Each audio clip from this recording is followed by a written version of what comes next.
এটা আমার মায়ের কুরবানি, এটা আমার মায়ের দোয়ার ফল। হযরত বাইজিদের মনটা মায়ের জন্য কাঁদে। ছোট মানুষ কতদিন মাকে দেখে না। ওস্তাদ বলে দিল বাবা বাইজি চলে যাচ্ছে বাবা, তাড়াতাড়ি চলে এসো বাবা। হযরত বাইজি 2-3 বছর মাকে দেখে না। মনের আনন্দ ছুটে ছুটে এসে ঘরে দরজা মাগরিবের সময় ঢুকেছে। ঘরের দরজা বন্ধ করা, জানালা বন্ধ করা। হযরত বাইজি আস্তে আস্তে এসে মায়ের দরজায় কান লাগিয়ে দেখে জনম দুঃখিনী মা মাগরিবের নামাজের মানে হাত তুলে পাগলের মতো কাঁদছে। আল্লাহ আমার একমাত্র বেটা আমার বাইজি বাবা। আল্লাহ আমি মা বেটাকে কোনদিন চোখে দেখিনি আল্লাহ।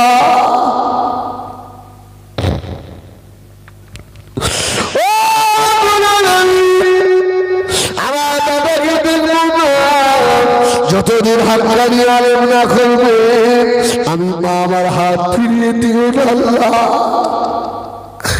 আমার বাইজিকে এই সমানা মানিয়ে নেবেন। হযরত বাইজি আস্তে আস্তে মায়ের দরজায় ঠোকা দিলেন। মা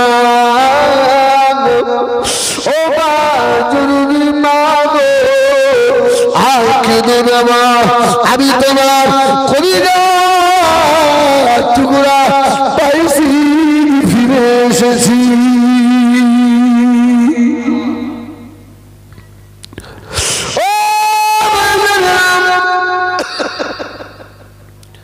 বহু আমি বলেছি বাবা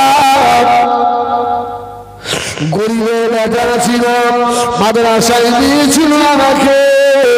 বাড়ি যখন আসতাম মা খুশি হতো। মাদ্রাসায় যাওয়ার সময় হলে মায়ের মুখের দিকে তাকাতে পারতাম না। মায়ের চোখ যেন লাল হয়ে থাকতো।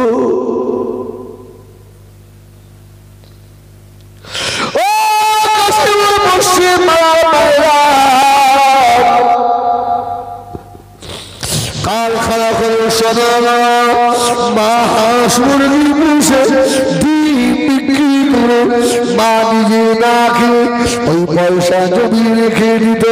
মাদ্রাসায় যাওয়ার সময় আব্বাকে লুকিয়ে লুকিয়ে দিত। তোর আব্বাকে আরো বলবি তাহলে তোর আব্বা তোকে আর পয়সা দেবে না। খুদা লাগলে খাবি বাবা। আমি মা তুই চলে গেলে আর ভালো মন্দ খাই দিবে।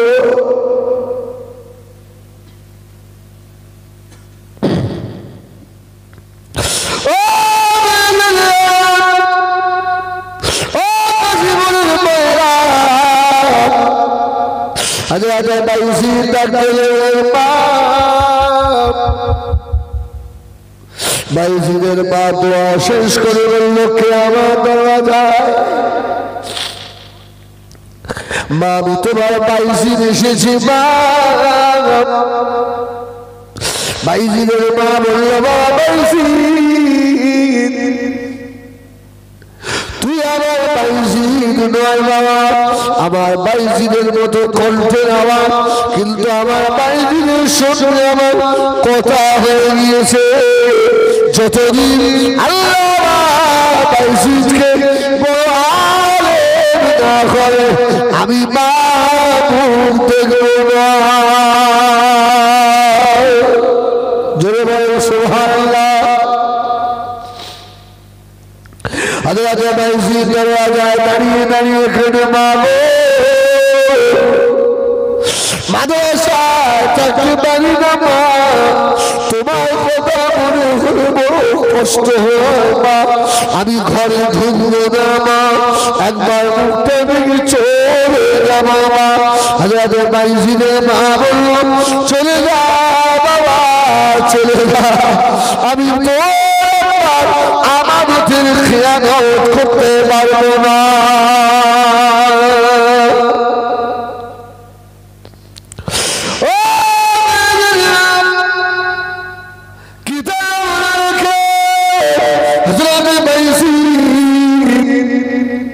মায়ের দরজা থেকে কাঁদতে কাঁদতে চলে গেল।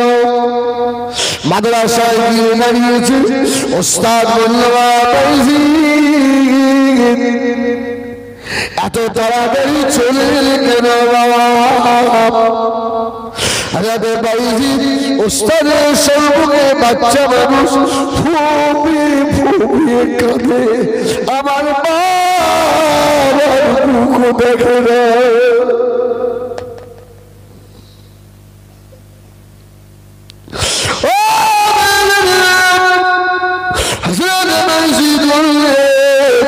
আমার মা বলে দিয়েছে আলেম না হলে আমাকে দেখবে না। হযরত বাইজিদ পড়া শুরু করলেন, এক যুগ পার হয়ে গেল। আল্লাহ হযরত বাইজিদকে যুগ শ্রেষ্ঠ আলেম বানিয়ে দিলেন। হাফেজ হলেন, কারি হলেন, মাওলানা হলেন, মুহাদ্দিস হলেন, মুহাদ্দিস হলেন। ওস্তাদ দেখে নিল বাবা বাইজিদ, আগামীকাল সকালে তোর মাথাতে পাগড়ি বেঁধে দেবো বাবা, বাড়ি চলে যাবি বাবা বাইজিদ, তোর মায়ের চার মুখখানা গিয়ে দেখবি।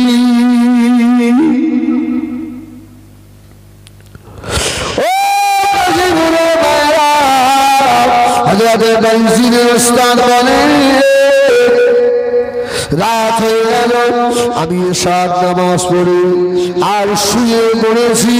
আমি তো সময় ঘুমের ভিতরে দেখি সুন্দর একটা নুরানি চেহারার মানুষ। সুবহানাল্লাহ বলে।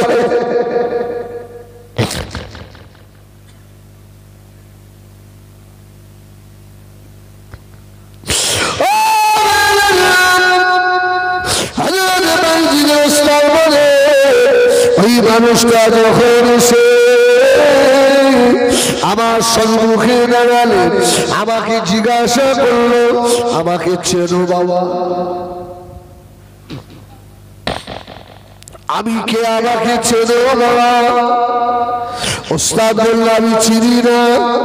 ওই সময় বলল আমাকে চিনতে পারো বাবা, আমি হলাম দীন দুনিয়া বাদশাহ হাবিবুল্লাহ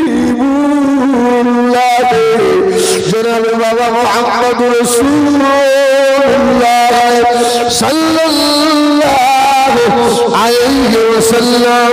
আমি তোমার কাছে এসেছি বাবা, ও আমার বাইজিদের ওস্তাদ, আগামীকাল সকালে আমার বাইজিদের মাথায় পাগড়ি পরিয়ে নেবে বাবা। শুধু হাফেজ কারি মাওলানা মুফতি মুহাদ্দিসের পাগড়ি দিয়ে না, আমি রাসূলুল্লাহ আমার তরফ থেকে এই পাগড়িটা দিয়ে গেলাম আমার বাইজিদের মাথায়।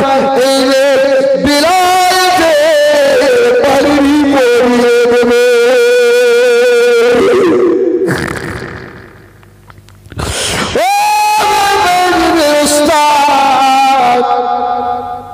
আমার বাইজিদের উপরে আমার আল্লাহ খুশি হয়েছে, জোরে বলুন সুবহানাল্লাহ।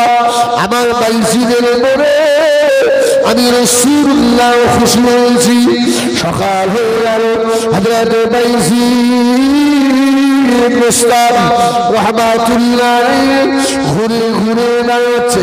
ওস্তাদ বলে বলা বাইজিদ, ও বাইজিদ এদিকে আয় বাবা, আমার কাছে আয় বাবা। তোর মতো ছেলে মানুষ করে আমি সত্য বলছি রে আল্লাহকে আমার নবী দ্বীন আর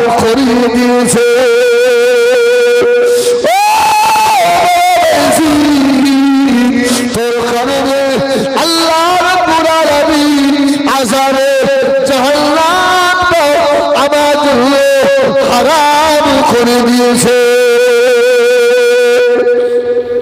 বাবা বলছি তুই যে বড় ভাগ্যবান ছেলে বাবা, জোরে বলবেন সুবহানাল্লাহ। কার কুরবানি? জনম দুঃখিনী মায়ের কুরবানি। মানে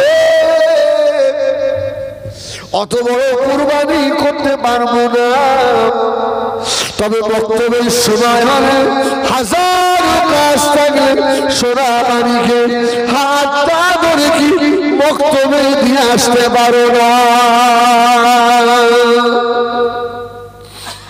ঠিক বললাম না? বললাম।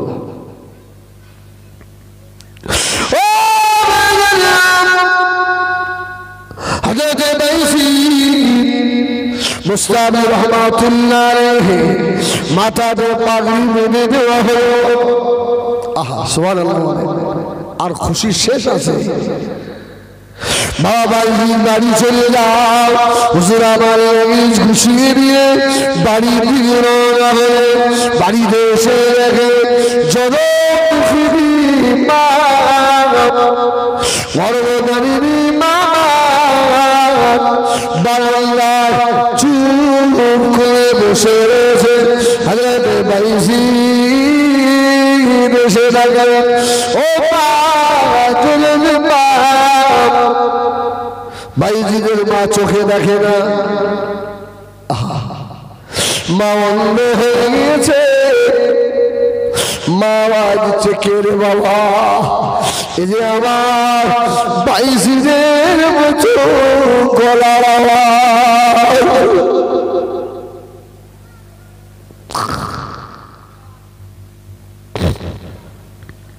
হযরত বাইজি বললেন, মা গো আমি তোমার কুরবানি বেটা বাইজি। আল্লাহ আপনার দোয়া কবুল করে নিয়ে আমাকে আল্লাহ যুগ শ্রেষ্ঠ আলেমের দিন করে দিয়েছেন। বাইজিদের মা ঝরঝর করে কাঁদে, বাবা বাইজি, বাবা ছেলে রে তোর জন্য কেঁদে কেঁদে আমি মায়ের চোখ দিয়েছে বাবা। আমি আর চোখে দেখি না বাবা বাইজি। সেই ছোটবেলায় তোকে বুকে নিয়েছিলাম, একটু আমার কাছে আয় বাবা। তোর আর বাইজিকে দেখতে পাবে না, একটু আমার কাছে আয় বাবা। আমার জীবনের সব আশা জন্মের মতো উঠে গিয়েছে বাবা। আমার মুখে আর বাইজিকে বাইজিদের মা বুকের সঙ্গে জড়িয়ে ধরলেন। মা যত কাঁদে হযরত বাইজির তত কাঁদে।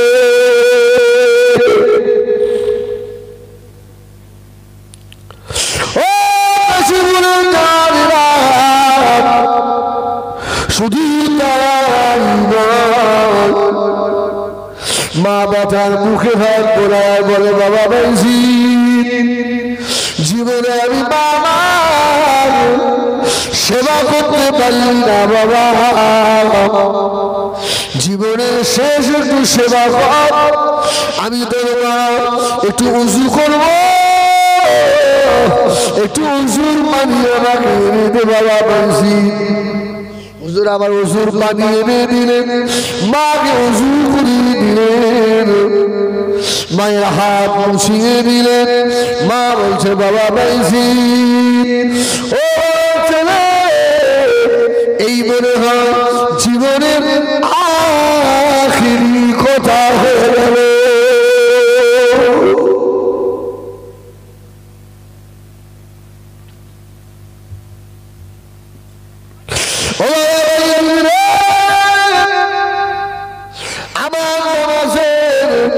মুসল্লাটা বিছিয়ে দে বাবা বাইজি।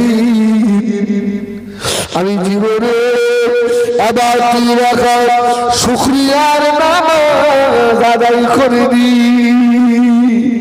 আমার বাইজিকে আল্লাহ এত বড় আলেম দিন করেছে বাইজিদের অন্তমা নামাজের পাটি বিছিয়ে নামাজে দাঁড়িয়ে গেলেন আল্লাহু আকবার প্রথম রাকাত হয়ে গেল দ্বিতীয় রাকাতে প্রথম সাজদা হয়ে গেল শেষ সাজদায় জনাব দুঃখের মার মাথা তুলে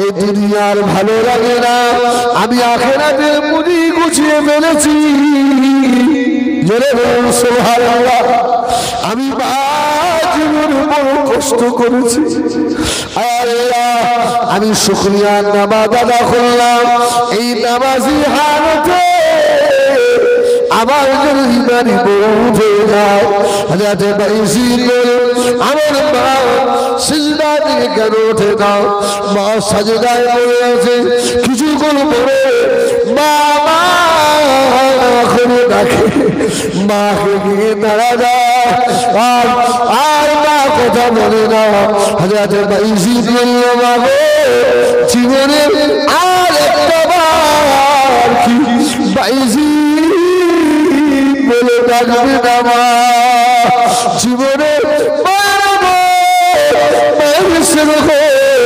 আমি বাইজি আমার নসিবে আর হলো না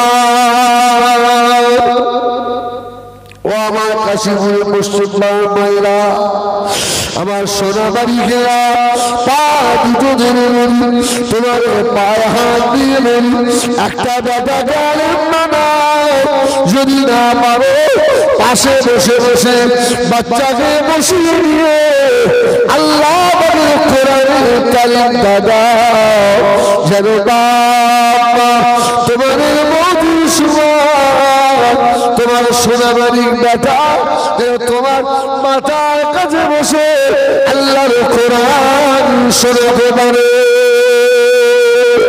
একবার দরুদ শরীফ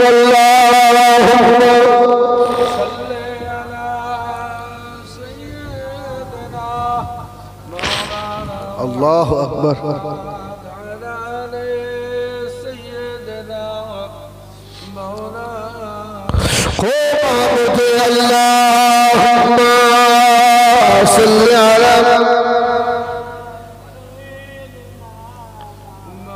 জোরে পড়ো বাবা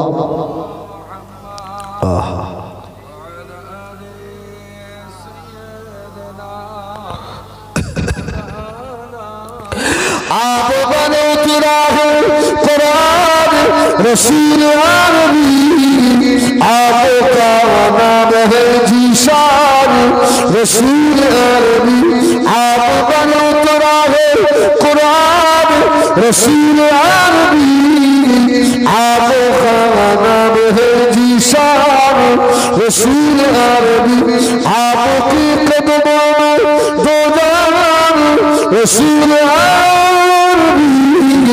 जान गए आप में कुर्बान रसूल अरबी जल्दी बुलाओ आप मदीने में ऐ मेरे आका हिंदी में परेशान रसूल अरबी आप बनो तुराहे कुरान रसूल अरबी आपका नाम है जीशान रसूल अरबी अल्लाह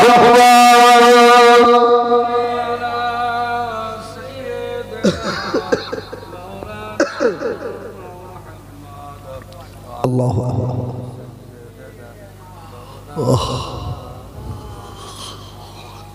তকবীর দেন নারায়ে তাকবীর নারায়ে তাকবীর আপনাদের অসুবিধা হচ্ছে বা আর বেশি সময় নেই পীর সাহেব হুজুর ভাইজান হুজুরকে যখন তাড়াতাড়ি ঢুকবেন আমাকে ফোনে বললেন ভাই আমি 12:30 ঢুকে যাব ইনশাআল্লাহ এসে যাবে আশা করি আর অল্প কিছুক্ষণ থাকবেন না আপনারা আমার জন্য নেই আমি জানি ভাই সাহেব আসবেন এই যে মানুষের যে অবস্থা অল্প আলোচনা করি দোয়া করে দেব ইনশাআল্লাহ আমার ভাইরা তো যে কথা বলতে বলতে আমি এত দূর ঘুরে এলাম, এই কোন জায়গায় বলেন?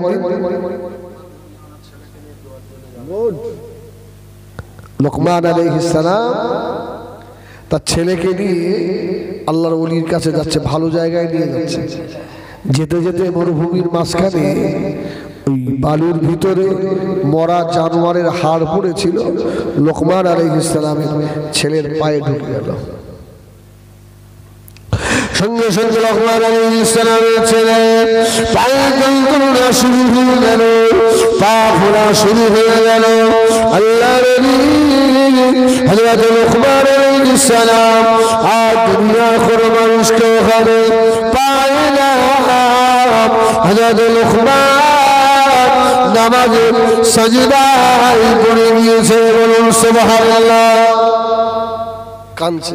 এই জন্য নবীদের সুন্নাত, বিপদ মুসিবতে এসে গেলে পড়ে গেলে নামাজে দাঁড়াতেন নবীরা। এটা নবীদের সব নবীদের সুন্নাত। হযরত লোকমান আলাইহিস সালাম আল্লাহ পাকের দরবারে অজর খেলতে লাগলেন। একদিন পরে দেখা যায় হযরত লোকমানের ছেলে পাতা পচা শুরু হয়ে গেল। হযরত লোকমান আলাইহিস সালাম চিন্তা পেরেশান হয়ে গেলেন, আল্লাহ আমার দাদা মুরিদ মারা যাবে। আল্লাহ মাল তো আপনার, আপনি অল্প কিছুদিনের জন্য আমাকে আমানত দিয়েছেন, জোরে বলুন সুবহানাল্লাহ। কি আমাদের সন্তান এগুলো আমানত নয়? আল্লাহ অনেককে বাচ্চা দেয়, অনেককে দেয় না। এমন আছে না? নেই? 20 বছর একটা বাচ্চা হয়, আবার অনেকের প্রত্যেক বছর একটা করে হচ্ছে। ঠিক কিনা ভুল বলে? এটা আল্লাহ পাকের রহম। তবে এখানে একটা কথা বলতে হয়, অনেকে দেখবেন বাচ্চা হয় না বলে খাজার দরবারে যায়। আসে না? এদিকে আসে না? হুজুর টিকিট করা কমপ্লিট হয়ে গেছে, আজমির শরীফ যাচ্ছে। কেন রে বাবা? হুজুর বাচ্চা কাচ্চা হয় না, যদি গিয়ে দেখি একটা বাচ্চা হয়। এখন বলে বাচ্চা কি খাজা বাবা দেবে না আল্লাহ দেবে? এই বাচ্চা খাজা দেবে না আল্লাহ দেবে? আরে খাজার দরবারে আপনি যান, আমিও যাই, যাওয়া দরকার আছে আল্লাহর ওলিদের দরবারে। তবে শোনেন, খাজার কাছে যাওয়া যাবে? খাজার ওসিলা দিয়ে আল্লাহর কাছে চাইতে হবে। এই জন্য আমার পীর আল্লামা কালিমুল্লাহ হুজুর রহমাতুল্লাহ আলাইহি হুজুর একদিন বললেন, কোচি ওই খাজা বাবার দরবার থেকে যেসব ওই তাবিজ বাদলিগুলো আনে না, ওসব গলে দেওয়া গলায় দেওয়া না জায়েজ, হারাম। ঠিক ঠিক ঠিক নয়। তো আমরা একদিন বসে আছি, একটা বাচ্চা ছেলে ওই তাবিজ গলায় দিয়েছে, তাবিজটা হুজুর খুলে দিয়েছে। বলছে কোচি তাবিজটা খোলো তো, ওই 4 কোণা তাবিজ দেয় না, খোলো। খুলে ওর মধ্যে একটা কাগজ পাওয়া গেল। বলছে কোচি পড়তে কি লেখা আছে? ও তো আপনারা বুঝবেন না, উর্দু লেখা। ওখানে লেখা আছে মাদাদ কার ইয়া খাজা গরিবে নওয়াজ, মানে সাহায্য চাইছে খাজা বাবার কাছে। খাজা বাবা গরিবে নওয়াজ, তুমি সাহায্য। তা হুজুর বললো, কোচি এই যদি ওর গলায় দিয়ে ঘরে গোনা হবে না? হবে না? আরে সে বিপদ আপদ মুসিবতে সাহায্য চাইতে হবে আল্লাহর কাছে, খাজার কাছে নয়। খাজার কাছে নয়। অনেকে দেখবেন খাজার দরবার থেকে লাল সুতো দিয়ে সে হাতে বাঁধে। আছে না? নেই? আছে না? খবরদার ওসব হাতে বাঁধবেন না। আল্লাহর ওলি হযরত লোকমান আলাইহিস সালাম দজ্জালের দরবারে কাঁদতে লাগলেন। আল্লাহ হযরত লোকমানের কান্না সহ্য করতে পারে না। ফেরেশতা জিবরিলকে বানিয়ে দিলেন, ও জিবরাইল সালাম তাড়াতাড়ি চলে যান। জিবরাইল, আমার লোকমান, আমি আল্লাহ আল্লাহ পাক পাঠিয়ে দিলেন হযরত জিবরিল আমিন আলাইহিস সালাম মানুষের সুরাত ধরে এসে হযরত লোকমান আলাইহিস সালামের পাশে দাঁড়ালেন। লোকমান এত পরেশান হয়ে গেলে কেন বাবা? হযরত লুকমান আলাইহিস সালাম বলল, কে বাবা তুমি? এই মরুভূমির মাঝখানে কেউ নেই বাবা, তুমি কে বাবা? সঙ্গে সঙ্গে জিবরাইল আলাইহিস সালাম বললেন, ও হযরত লুকমান, আমি হলাম আল্লাহ পাকের ফেরেশতা হযরত জিবরাইল আমিন আলাইহিস সালাম। সুবহানাল্লাহ। আপনি ভাবছেন কেন? বলছে দেখেন না ছেলের কি অবস্থা। হযরত লুকমান আলাইহিস সালাম বললেন, ও ভাই আখি জিবরিল আমিন আলাইহিস সালাম, এত বড় মুসিবত আমার উপরে কেন হলো? আমি তো আমার ছেলেকে নিয়ে কোনো খারাপ জায়গায় যাচ্ছিলাম না, আল্লাহর মাহবুব আল্লাহর সঙ্গে দেখা করতে যাচ্ছিলাম। এত বড় বিপদ কেন?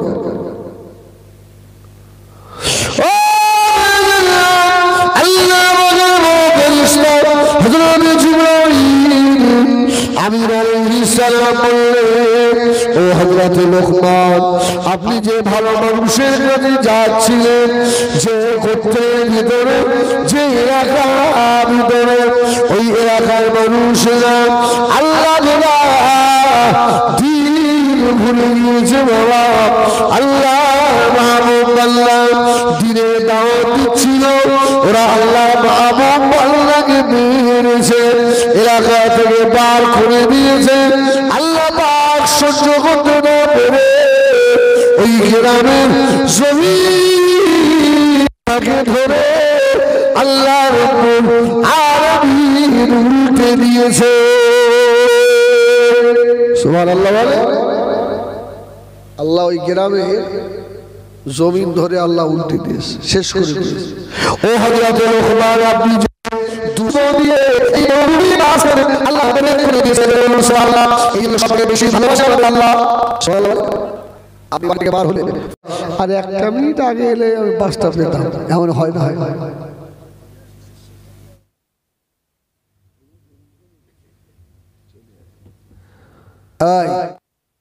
হাত মারি যে আল্লাহ যদি আরেকটু দেরি হতো, আরেকটু আগে এলে বাসটা পেয়ে যেতাম। এখন আপনি কাশীপুরে দাঁড়িয়েই রয়েছেন, বাসটা সোনপুর ব্রিজের ওপর থেকে নিচে পড়ে গেছে, 20 জন মানুষ স্পট ডেড হয়ে গেছে। আপনি এখানে দাঁড়িয়ে শুনছেন যে বাসটা আমি ধরতে পারিনি, ওটা ব্রিজের ওপর থেকে নিচে পড়ে গেছে, 20 জন মানুষ স্পট ডেড। আপনি এখন কি বলবেন? একটু আগে তো আল্লাহকে খুব গালাগাল দিচ্ছে, তারা নসিব খারাপ, কপাল খারাপ, বাড়ি গিয়ে মারবো বউটাকে, ও যদি ভাত একটু আগে করে দিত তাহলে সর্বনাশ হতো না, অনেক দোষ। আল্লাহু আকবার। এবারে আপনি দাঁড়িয়ে দাঁড়িয়ে বলবেন, আল্লাহ আল্লাহ তুমি আমাকে কত ভালোবাসো আল্লাহ, যদি ওই বাসে আমি উঠতাম তাই তো আমাকে আমিও তো হয়তো স্পট ডেড হয়ে যেতাম। আল্লাহ হায়াতের মালিক তুমি। এই জন্য বিপদ মুসিবতে আল্লাহকে আমরা দোষ দেবো, এই দোষারোপ করবো? খবরদার নয়। ওমা আসাবাকুম মিন মুসিবাতিন ফাবিমা কাসাবাত আইদিকুম ওয়া ইয়াফু আন কাসীর। আল্লাহর কোরআন, আল্লাহ বললেন বান্দারে তোরা যত অপরাধ করিস আমি আল্লাহ তোদের অপরাধ অনেকগুলো ক্ষমা করে দিই, আর সব অপরাধের সাজা যদি আমি আল্লাহ গুনে গুনে দিতাম আমার বান্দা শ্বাস নেবার সময় তোরা পেতিস না। যদি বলুন সুবহানাল্লাহ। আল্লাহর অনেক দয়া, আল্লাহ অনেক ক্ষমা করে দেয়। বিশেষ করে বলবো আমাদের মা বোনদের ভিতরে এমন কিছু আছে না নেই? এই যে সময়টা চলছে ভাই, বড়ি দেওয়ার সময় না, বড়ি বোঝে আমার মা বোনেরা ভালো বোঝে, ওই চাল কুমড়ো দিয়ে ডাল দিয়ে ফেটে সে বড়ি দেয়। বড়ি এখন কোনো মা যদি বড়ি দেয় আর ওই রাত্রে যদি ওই দিন যদি মেঘ হয়, মেয়েরা অনেকে দেখবেন কম বুদ্ধি তো ওদের বলে ফেলে যে আল্লাহ তুমি কি ও অন্ধ হয়ে গেছে, তুমি দেখতে পাচ্ছ না আজকে আমি বড়ি দিলাম আজকে আকাশে মেঘ করলো। আমার মায়েরা এমন কথা বলবেন না। হ্যাঁ, যদি আকাশে মেঘ হয়, যদি বড়ি নষ্ট হয়, আপনি আল্লাহকে বলেন আল্লাহ আমি গরিব মানুষ, হ্যাঁ, কত কষ্ট করে 1-1.5 কেজি ডাল কিনে বলি দিলাম, আল্লাহ তোমার একটু দয়া হবে না? আল্লাহ তোমার একটু দয়া হয় না? খোদার কসম আল্লাহ তোমার উপরে খুশি হয়ে যাবে। আর তুমি যদি আল্লাহকে দোষ দাও, আল্লাহ তোমার উপরে নারাজ হবে, নারাজ হবে। এর জন্য ভালো এবং মন্দ যা কিছু হয় কার তরফ থেকে হয়? আল্লাহর তরফ থেকে হয়। আমার ভাইরা, এই জন্য বেশি বেশি নামাজ পড়তে হবে, এটা খেয়াল রাখি। আর বাচ্চাদেরকে দ্বীনি শিক্ষার দিকে আগিয়ে দিতে হবে। দুনিয়াবি শিক্ষার সঙ্গে সঙ্গে বাচ্চাগুলোকে দ্বীন শেখাতে হবে। মা বাপের উচিত বাচ্চাগুলোকে মাদ্রাসার দিকে নিয়ে যাওয়া। হুজুর এসছে, নারায়ে তাকবীর, নারায়ে তাকবীর, আল্লাহু আকবার। আমার ভাইজান যা বললেন একদম কাঁটায় কাঁটায়। নারায়ে তাকবীর। সিলসিলা হক মুসাদ্দিদুস সামা জনাব ভাইজান হুজুর কিবলা, জনাব ভাইজান হুজুর কিবলা औलाद মুসাদ্দিদুস সামা, নারায়ে তাকবীর।